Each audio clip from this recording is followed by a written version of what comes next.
vez uma cidade que, para crescer, cortava árvores e plantas e deixava os animais sem ter para onde ir.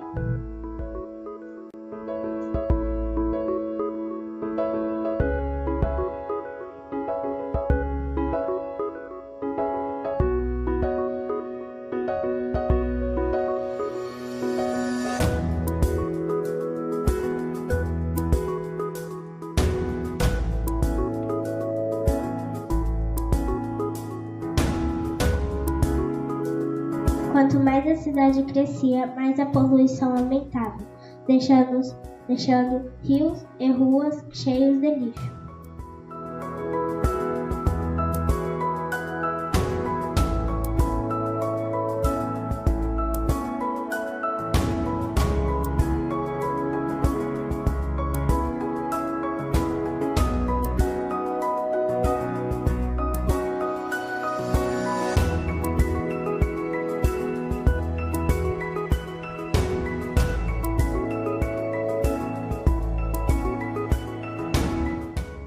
Além do lixo, os homens construíram fábricas que também poluíam o ar e os rios.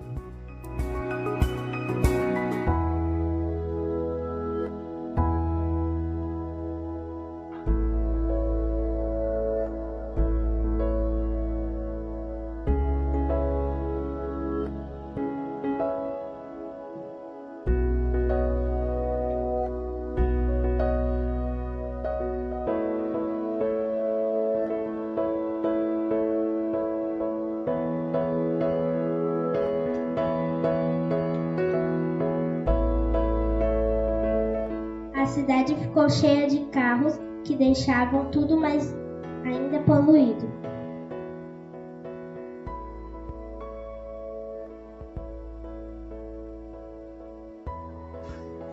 Cidade Bela é uma cidade que não mata a floresta.